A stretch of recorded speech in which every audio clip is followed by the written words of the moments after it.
When Bangladesh won the toss, they wouldn't have imagined this. 321 is what West Indies have got batting first with the loss of 8 wickets. It was that partnership between Shai Hope and Evan Lewis that really set things up for the West Indies. 116 runs the two youngsters putting between themselves. And then as far as the Bangladesh bowling is concerned, it was the two fast bowlers in Saifuddin as well as Mustafizur that picked up 3 wickets apiece. You're watching ESPN Cricinfo Match Day UK 2019, and here's the scorecard that I was talking about. Missing out on that 100 Shai Hope, just 4-run shot with 96 giving him company at the start was Evan Lewis, 70 runs for him, and then a great hand there by Hetmeyer picking 50 runs off just 26 deliveries. That was really the innings that gave impetus to the West Indies innings, taking them to 321. As I mentioned, the two fast bowlers picking up 3 wickets as well as Shakibul Hasan picking 2 wickets for Bangladesh. I'm Nikhil Nas, in studio Michael Lassi, Ajit Agarkar. We're also joined by Darren Bravo, I beg your pardon, Darren Ganga, and also joining us is Shahryar Hafiz, though Darren, I'm sure, wouldn't mind me comparing him to Bravo today, considering that, he played a very handy knock there of 19 runs of just 15 deliveries. But Michael, I'll start with you. West Indies would be happy, considering the way they were at one point looking like 280 would be something that they'd get in their 50 overs now, 300 plus? I think they'll be very happy, and particularly getting to that score with Gale getting a duck and Andre Russell, two of the biggest hitters in the world, not being able to contribute to the scoreboard as well. I feel for Shai Hope. I think he deserved 100. It was a fantastic innings. Good return to form from Evan Lewis as well. I thought that was a really important knock. I felt the Bangladeshi stuck at their task pretty well though. With the ball, they tried hard in the field. They were very energetic and did some good work in the field. So it could be an interesting finish. I feel as though West Indies are probably just above par and they'll be pretty happy where they're at, but let's wait and see. Right, Shahryar, I mean, in the beginning, the way the ball was seaming around, it was doing a bit of the pitch, seemed like a good toss to win for Bangladesh, but at the end where West Indies have got themselves to, would Bangladesh be a bit concerned? First of all, Bangladesh had a decent start. Today, probably Bangladesh bowled at their best in the beginning. I'm very happy to see Mashrafi not get, though he didn't get any wickets, but he bowled really well. That's what he does best. Bangladesh had a decent start. Bangladesh had a decent ending, but in between, Bangladesh couldn't pick up wickets regularly, and Bangladesh conceded runs. So I believe Bangladesh at this moment are a bit lucky to finish the innings and chase down 321, but because in one stage I personally was thinking that West Indies might get something around 340, 350. So Bangladesh at this moment will have a fair chance to chase down this total, because it's not that big total. It's a decent total, and if Bangladeshi batsmen apply themselves, because the ground is short and we haven't seen a great pace or great swing or great turn in this wicket, Bangladesh might have a fair chance to chase that down. Okay, interesting thoughts there from Shahryar Hafiz. He says Bangladesh got a bit lucky there to ensure that West Indies got just 320. Thought maybe 340 is what they could have got. Let me go across to Darren Ganga, quote unquote. Let me just remind our viewers again. Darren, what do you make of this? I mean, I know clearly it was an inning of two halves. As I said, at one point it seemed like 280, 290 is what West Indies would get to. Then we saw Hetmeyer in some good form, seemed like 340. But this is a trend we've seen this World Cup. That impetus right at the end is not coming from most teams. So keeping that in mind, 321 seems like a good total.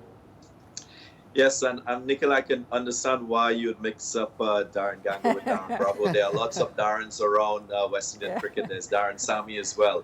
Yes. I think what we saw was an intentional sort of approach by the West Indies with regard to their batting.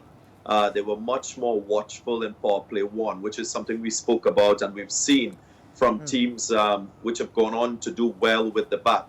They always take a little extra time to have a look and don't go about doing things in a flashy and flamboyant manner in power play 1. And you see what sort of dividends the West Indies got in return for that sort of foundation that they laid early in the innings. So all credit to Evan Lewis and Shai Hope in terms of they taking their time, getting accustomed to the pace, what the surface had on offer, and even the Bangladeshi bowlers, which they would have had a fair amount of experience playing against. Evan Lewis, he plays in the BPL, and more recently, Shea Hope would have had a good running and outing against Bangladesh in the Tri-Nation Series against Ireland. But it's important to understand the buffer that the West Indies had in their team, a deep batting lineup, which allowed the likes of Shimron Hetmeyer to play in the manner in which he played, which allowed Andre Russell to come earlier and Jason Holder to come and capitalize on the solid base made by the top order. That's why I think it's so very important to play that combination of batsmen in this West Indian side, because you want to allow these young players to express themselves, and that is exactly what the West Indies did. Yes, Bangladesh could take consolation in the fact that it could have been a 350 score, but it's the first time the West Indies as a team has scored over 300 in this World Cup. So I think they will be quite pleased with that batting effort. We heard from Sharia Ajit saying that maybe this is a total that Bangladesh can chase, and yes, we know it's a very small ground, but then that pressure of chasing 300 plus never going to be easy at a World Cup. No, I think probably about 20 more than Bangladesh would have liked. Eventually 20 less than what it looked like at one stage. West Indies would have liked, I really liked how West Indies approached this innings. After what we've seen against England, the approach was so different. Wanted to set up a base, and then they have their hitters, and in spite of Chris Gayle and Andre Russell missing out, they've managed to get, I think those cameos from Holder and that 50 from Hetmeyer gave them the necessary push that they needed. Bangladesh, I think Bangladesh would not feel sort of out of the game with this 321, but they'll have to bat really well. Okay, let's now take you live to Taunton. Melinda Farrell there and Jared Kimber joining us from there. Melinda, I've got a question for Jared. I'd love to know who his favorite Jamaican batsman was in this particular innings that he just witnessed. Oh, Jared, it's not a good ground for Jamaicans, is it? Clearly, it's a terrible ground for Jamaicans unless you're O'Shane Thomas. I mean, when the best batsman from Jamaica is O'Shane Thomas, and he accidentally knocks his bails off at one stage because he's too big for the ground, it does say something. But yeah, it was great to see him finally make a run in one-day internationals. I mean, we spoke beforehand about the big hitters, small boundaries. You see Dre Russ, Chris Gayle out for a duck. And we also saw batsmen caught in the deep, which is about as shallow a deep as exists in cricket. Conditions or something else? Yeah, maybe. I mean, I thought they were quite patient and waiting for the. As some of the guys have already said, Evan Lewis.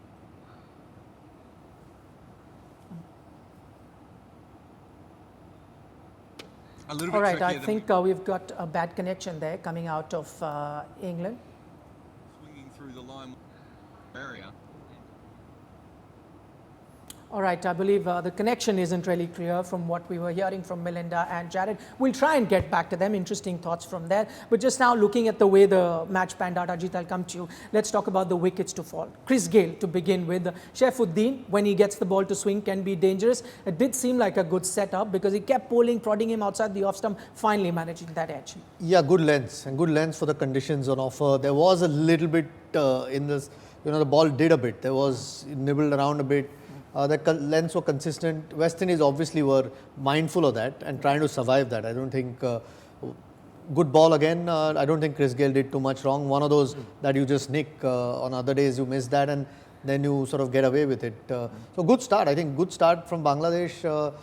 It's just that they didn't go on to pick up more wickets after that breakthrough. When you get that breakthrough, you want another wicket, especially when you've decided to bowl not terrible conditions to bat, but definitely some help for the bowlers. So they would have ideally liked another couple of wickets, but good start. And that's what sort of eventually kept the score, even though West Indies pushed in the middle to 320 and not more. Right. We kept talking about the Bangladesh bowlers as well. We've seen this sort of a trend in this World Cup.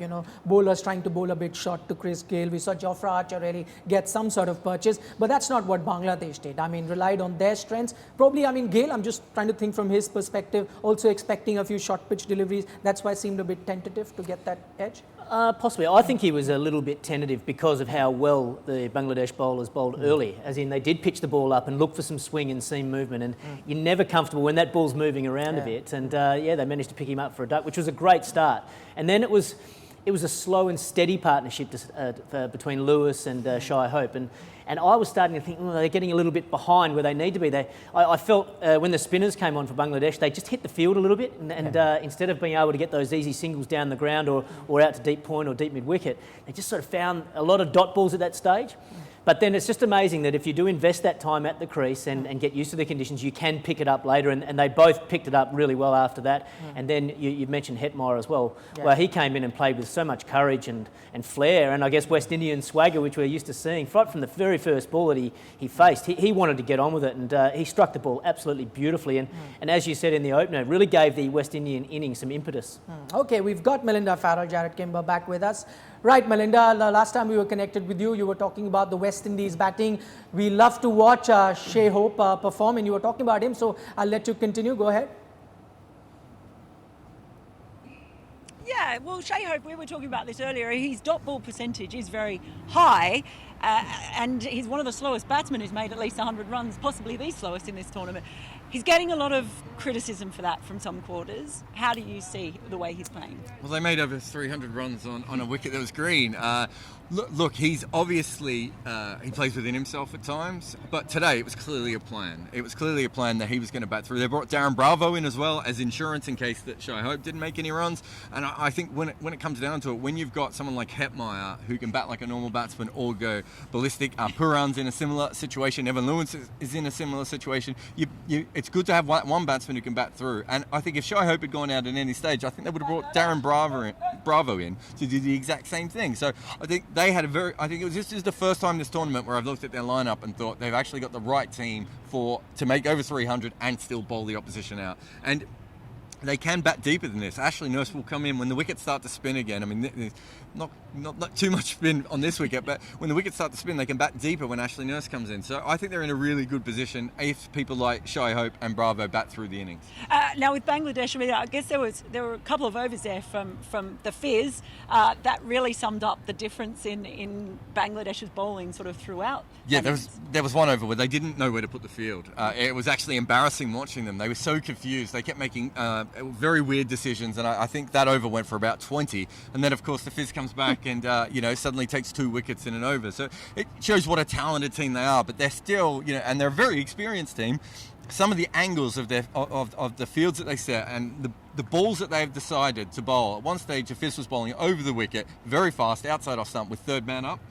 He was basically asking to be hit to third man. Just little things like that. I think they don't always make the best decisions.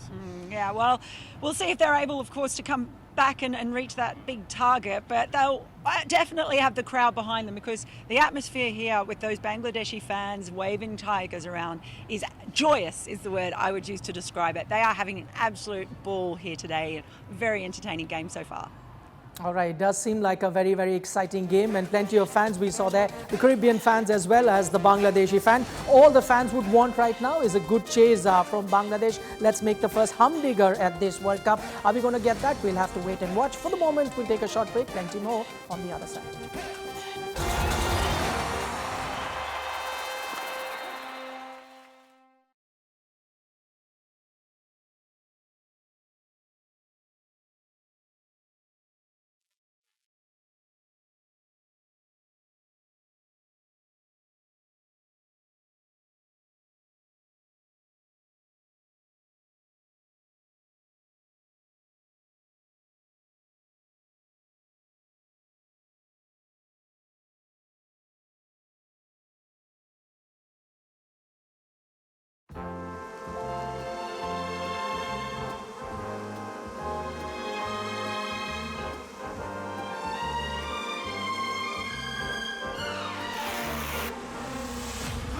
Want to do something easier? Play Cricket Picks, the new predictor game from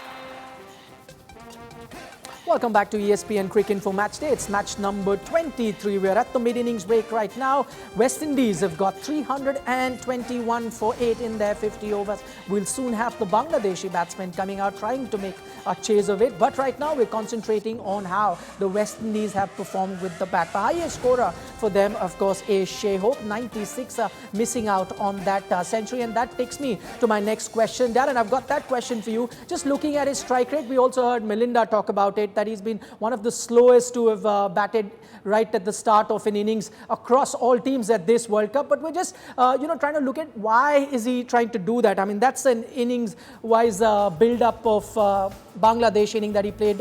Shai Hope, the first 20 balls, as you can see, he's got 11 runs, dot ball percentage of 75. It reduces a bit in balls from 21 to 40, but then it's been steady there. If you take a look at that at 60, 25, it's really at the end of the innings when he's really got his eye in, he's crossed the 50-run mark when he gets going. But I just try to, figure out why his role is at that moment for the West Indies, the way he's performing. Darren, do you think because, West Indies came in for a bit of criticism, we saw before this game, that match against Australia, many thought that a few West Indian batsmen are a bit careless, so maybe he's been given that responsibility to really anchor the innings? Possibly, and that's his role. A little bit too much on the conservative side, but that's the way he plays. And I think in a West Indian team where you have so many power hitters, you could, be allowed to bat at a strike rate at around 80 in one-day cricket if you bat through the 50 overs. And that's what Shai Hope has done in this innings. He will get better the more runs he scores. But I don't think it's a big issue. If you look at what he's produced in the last year or so, he's been absolutely brilliant. His strike rate has been over 100. The pressure of playing in a must-win situation gets to you as a batsman as well. And sometimes you go a little too conservative. He had to do that because Chris Gayle got out very early. And the West Indies eventually got a score in excess of 300. So I think Coach Floyd Reef will be quite pleased with his effort. Although there was Darren Bravo as cover for Shai Hope, that strike rate was acceptable in the circumstances. Okay, that brings me to the next question, Darren. Then what do? You might have a situation, as you say, Shai Hope can have that strike rate because he's got more aggressive batsmen batting around him. But if there was a situation, let's say like today when, you've got Darren Bravo playing, if both of them are batting at the crease, he's not going to bat at number 8, Darren Bravo for sure, going ahead. How do you then plan the innings for West Indies? I think Shai Hope is mature enough to know what tempo he needs to bat at. It's not like they have a run chase on their hands and there's scoreboard pressure which requires a certain rate that you score per over. I've seen him play against India. He scored a fine century against India. I think it was in Vizag, where his strike rate was about 130, exactly what was required in the circumstances. So he's got the ability. I think this innings and this contest required him to play in the manner in which we saw him, to lay a foundation for the innings, to allow the likes of Hetmeyer and Holder to come and really take the attack to the opposition. All right, just today, Shai Hope really didn't need to push that tempo because Bangladesh failed to get those wickets in the middle, something that Shahryar also alluded to a little earlier in the program. So Shahryar, I'm just taking that forward. You're talking about Bangladesh not picking up the wickets. Usually that's a job that we've seen the Bangladesh off-spinners really do well for the team. It didn't happen today. Now in hindsight, just looking at the conditions on offer, seems like West Indies did the right thing of not playing Nurse, but to off-spinner for Bangladesh doesn't seem like a great idea now.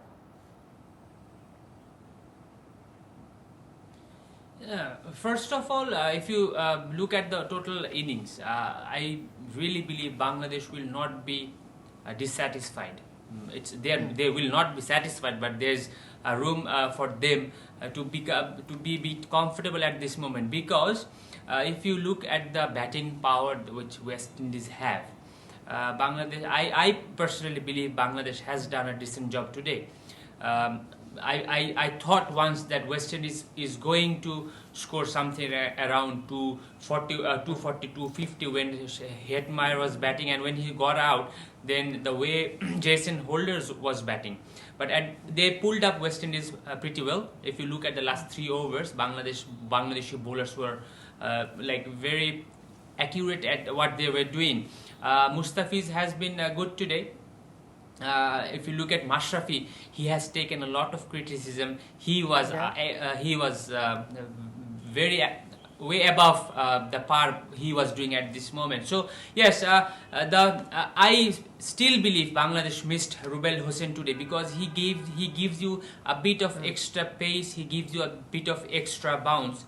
And if you look at the 2 off spinners bowling today, I thought Mossadegh was better bowler today than Mehdi. Mehdi is an exceptional bowler, he's exceptional talent, but But at this moment, the plan Bangladesh are having at this World Cup in the middle overs, it's not working that much. If you need to win matches, you need to pick up wickets every situation, and the middle overs you must take wickets. The match Bangladesh won against South Africa, Saqib and Miraj picked up wickets. The match Bangladesh were very close against New Zealand, they picked up wickets in the middle. So in the modern era, in the one-day cricket, if you are not picking wickets between overs from 20 to 40, you are not winning matches. So at this moment, Bangladesh missed out. Right, thanks so much for that. We've got Shara Nafiz with the thoughts as far as the Bangladesh team is concerned. But that's all that we have on this show. If you're watching us on Caribbean TV, we'll see you now at the end of the match. Okay, but we're still on ESPN Cricinfo. I'm just going to take a few points, Ajit, from there. One, talking about Mustafizur doing the job then for Bangladesh. Then aren't you surprised? Did the captain get the calculation wrong? Doesn't get to bowl his 10 overs. Yeah, strange one. I think sometimes happens because in the middle of the innings, you kind of plan towards the end of the innings. I think the spinners probably bowled that extra over that Mustafizur. I still feel they don't use Mustafizur as well as they can because what we've seen in this World Cup seems to have got his bowling form back. I think might looked a little bit low over the last year and a half, but seems to have got the pace back up. So can use him in a bit more sort of attacking role if you like. You don't want one of your main bowlers or probably one of your impact bowlers not to finish his quota. Whether it would have made a big difference, perhaps not, but you want your main bowlers to bowl their quota. What do you make of Mashrafe Murtaza? We heard Shara make that point that he's done above par, what you expect. Yes, that was the weak link for Bangladesh, but having done his 8 overs for an economy of 4.62, probably has done his job. He did his job, yeah. He bowled well with a new ball, and that was the most important thing, to start well for Bangladesh. He probably just doesn't feel confident bowling himself at the end at this stage, and he thought that there was better options out there towards the death. So I thought Bangladesh stuck at their task pretty well. The bowlers all tried hard. It's a small ground. I think that pitch is starting to flatten out a little bit as well after that early movement. So if they can get a couple of their batsmen in, and their batting has been pretty consistent throughout this tournament so far, if they can get those class players in and set, then I think they're going to be hard to stop. We could be in for a classic finish here. Okay, we're just hoping we get to see a very, very exciting match. Now, for those of us who watch the live broadcast on Hotstar there, we also take comments from the viewers watching it live. This is the top comment of the match. We've got Anil K from Bhubaneswar with his comment. He says, India, Australia and England are looking strong. The race for 4th is going to be exciting. This match could have a huge impact. Ajit, I'll take your comment from that. Looks like it. The winner then becomes one of those contenders for semi-final. Of course, someone like Pakistan, New Zealand might have a thing or two to say. I think New Zealand's on top, isn't it? Right now. So, although they have to play some of the stronger teams. I think, in my opinion, whoever loses this game will struggle to qualify for the semi-final. I think it'll be more or less out. It'll be a tough task to win their next 4 games. And both these teams aren't consistent enough to go on a run of 4 games or win 4 games on a trot. So this is a must win for both of them. If whoever wins will still stay in touch for that spot. But you've got to agree that England, Australia, India at the moment look comfortable. New Zealand's got the points on the board. They have 7 already from 4 games. If they win the next one, then suddenly that gap starts increasing between those top 4. This for both West Indies and Bangladesh is a must win to even have any hope of qualifying. Okay, talking about this game right now, Darren, coming to you. West Indies now 4 regular bowlers. That 5th bowler is going to be very, very interesting for them. I think the only positive for Andre Russell getting out for a duck may have been that he can save his energy, utilize it with the ball. Do you expect to see many overs from him today? He must contribute in some form or fashion. We've spoken about his lack of fitness and the risks that the West Indies is taking with regard to including him in an 11, and when he doesn't contribute with the bat, then I think the microscope comes on him in terms of his bowling and what he could add in terms of value to this team. So it will be interesting. Again, Bangladesh, remember they scored 330 against South Africa in their first game. That's the one that they won. So it's not going to be pushover. I also think that a lot will be focused on Jason Holden, his decision making in power play number 2, because that's been an area of the game which has plagued the West Indies. He's not been able to penetrate opposition teams by taking wickets in the middle period of the game. So how he manages his bowlers, how he utilizes the angles, sort of bowling changes, and his field placement. He's got to be aggressive at times as well, but choosing the right time will be critical. So captaincy and decision making will be of utmost importance if the West Indies are to go on to win.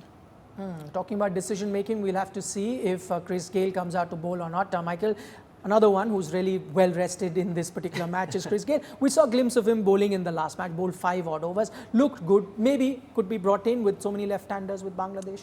Yeah, well, he should bowl. He's actually quite awkward to face because he's very tall, he's a bit of a jerky action, some balls skid on, some balls spin a little bit. He's quite experienced as well, so I think the West Indies should use him, and I'm sure they will use him for a few overs here or there. I think he might need to today with the they're meat gonna of have their to. attack. Yeah. But you'd expect the fast bowlers really to do the job for West Indies if they have to win this particular game. Shahryar, coming to you, you were very optimistic. Bangladesh can chase this particular total. We're talking about the 5th bowler. That's the weak link that they really need to utilize if they have to chase 321. Yes, like this is one of the major reasons I'm very, very much optimistic today, because it was a strange decision by West Indies that not picking a 5th genuine bowler. So it will give Bangladesh an edge if Bangladesh starts the innings well and put up a decent partnership. West Indies has been struggling to pick up wickets in the middle over, so that can be a big positive for Bangladesh. And Bangladesh has in recent past chased on big total, so I don't mind Bangladesh chasing something around 321. This match is the match which decides which team is going to get behind and which team has the optimism to get into the semi-final. So if you want to be in the position to become a semi-finalist, you must win good matches, and this is a very big opportunity for Bangladesh to chase down. If Bangladesh can chase down this total, it will give Bangladesh a lot of confidence. It will give Bangladesh a direction to go ahead. This is a must-win game for both of the teams. So the best team will win, and I hope that Bangladesh becomes the best team today. All right, interesting perspective there. Would actually decide where the future path in this particular tournament goes for both these teams. We're talking about West Indies, Bangladesh. It's sometimes such close encounters which can decide the fate of the entire tournament, not just this particular match. Michael Lassi, Ajit Agarkar, we had Darren Ganga as well as Shahryar Nafees. Thanks so much for joining us. We'll have the company of these 4 gentlemen back with us, but that's at the end of the game. It's a target of 322 for Bangladesh to chase.